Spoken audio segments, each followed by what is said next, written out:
What's good, y'all? This your boy Blak G 92. Bring this mic up real quick.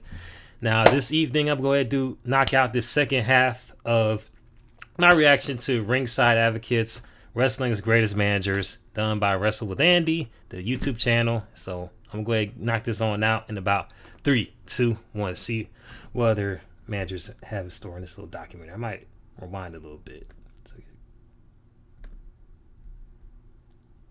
This would be William Moody's day job. In fact, that was the reason why, after spending a period in the territory system working as Percy Pringle, Vince McMahon would see him as the perfect man to portray the role of Bearer going forward.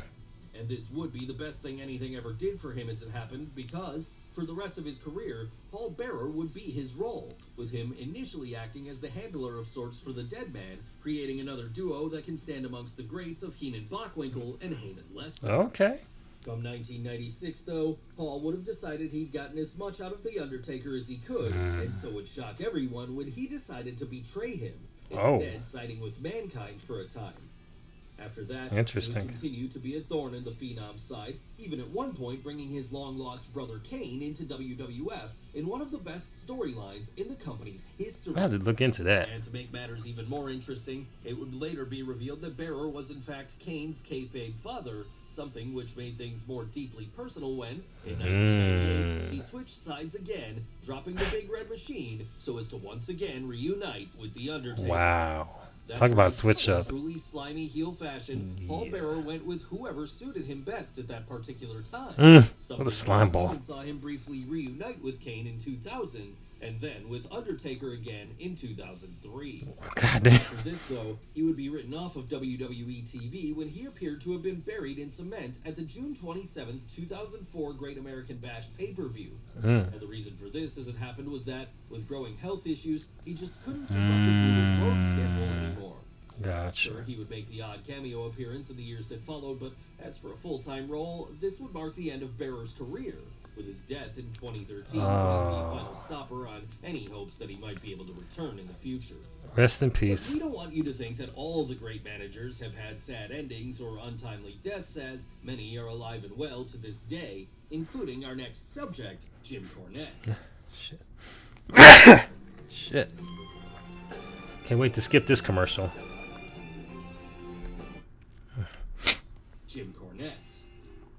Sure, he may be more focused on his podcast than being in the ring now, but Cornette still commands a loyal listening audience, something he's been able to grow as a result of his years of work dating all the way back to the early 80s when he famously acted as the manager to the Midnight Express. Okay. And this way back. Brought him much acclaim as, with his trusty tennis racket in hand, he was always there to try and help his team pick up the win, all while managing to irritate the crowd to no end.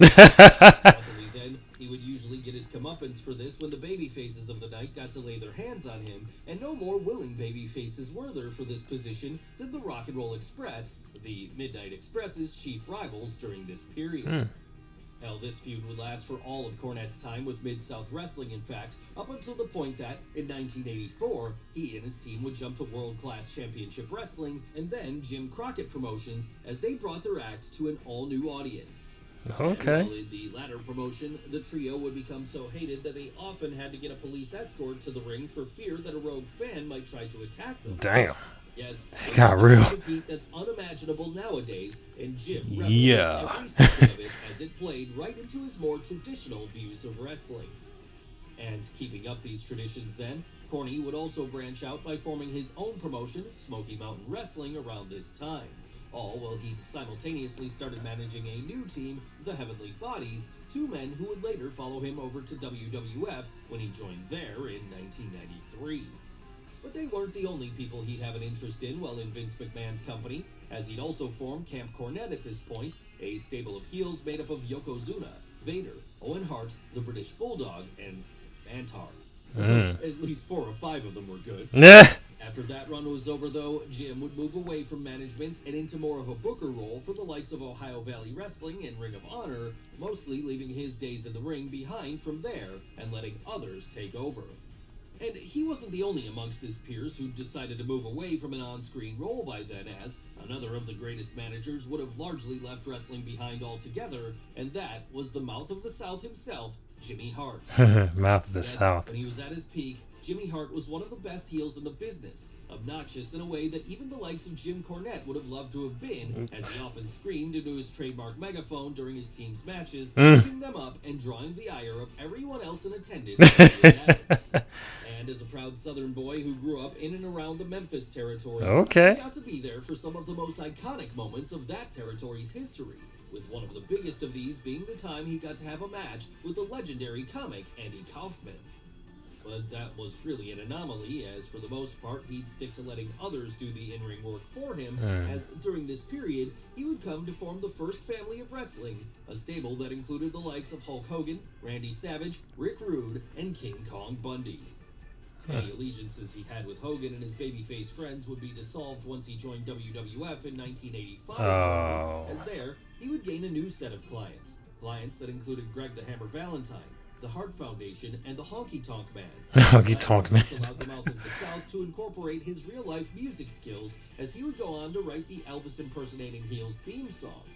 And I gotta hear this the song. only theme song Hart would write during his career as it happened, because he would also go on to create the entrance music for Shawn Michaels, the Legion of Doom, and Dusty Rhodes. All this while later creating the music for Sting and the NWO Wolfpack over in WCW too. That's what's up. Yes, I had no idea he wrote those songs. Face run in WWF when he joined up with Hulk Hogan and Brutus the Barber Beefcake in 1993. Jimmy would spend some time in World Championship Wrestling, there acting not only as Hogan's on-screen manager, but his real-life one too, helping him to get outside gigs on the likes of Thunder in Paradise.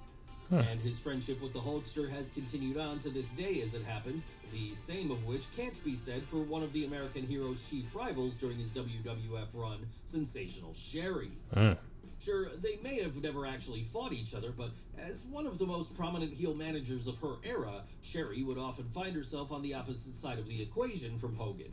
But that wasn't to say she couldn't handle herself in the ring either, as being an accomplished wrestler herself in an era where there were few women doing what she was doing, she was only too willing to throw down if necessary. Oh, okay, that's pretty cool. Point see her become the AWA World Women's Champion in 1985 and the WWF Women's Champion in 1987. Still, though, she's probably best remembered for fans now for her management roles, the first of which would see her act as the Honky Tonk Man's Peggy Sue during his run with the Intercontinental title.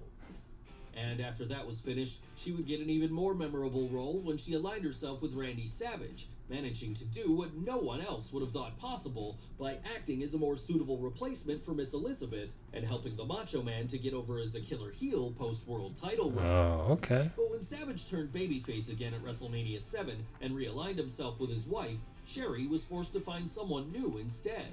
So luckily then, she would be able to find one of the biggest rising stars in the industry when she started declaring her love for Shawn Michaels in early 1992.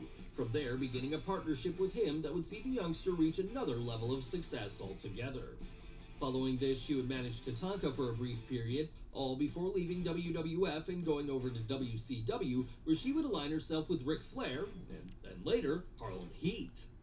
After WCW went under in 2001, however, her appearances would be far more limited, with her only making one more WWE cameo in 2005 as part of the build for HBK's match with Kurt Angle at WrestleMania 21.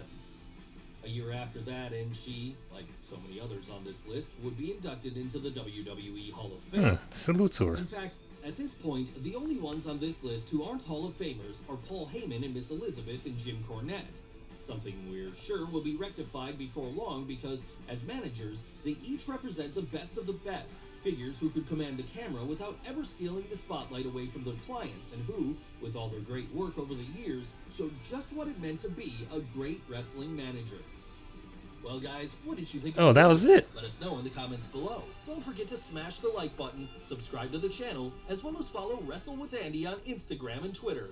Thanks for watching. Yeah, I definitely might have to follow him on Instagram. Another great documentary from Wrestle with Andy. Let me see what the people say in the comment section. Quite the collection of managers in the wrestling industry from 40 plus years onward. That's pretty dope. And the ones that passed on, rest in peace to them, and also those that still doing their thing outside of it. Much respect. So, which is always good to hear. You know what I mean? Seeing those that were once in the industry, like still around kicking and doing other things. It's always great news. This match showed me the Hulk Hogan's rivals. That's a great manager. It's recalled sensational Sherry managing the $1 million Ted. I don't know how to pronounce his last name. Macho Man until Shawn Michaels turned heel. Interesting. There's someone said this is quickly becoming the very best YouTube documentary channel for wrestling. I agree. I'm definitely looking forward to seeing more of these documentaries. I'm definitely learning more each time I watch these documentaries. Stuff I had no idea about, people, names I didn't even recognize before, like, watch these documentaries. So keep them coming. And also, I'll be dragged to more like documentaries from any other, say, industry, or say any interviews, songs, music videos, movie clips, movie trailers, or say TV show trailers, whatever. Post them in the comment section below as well.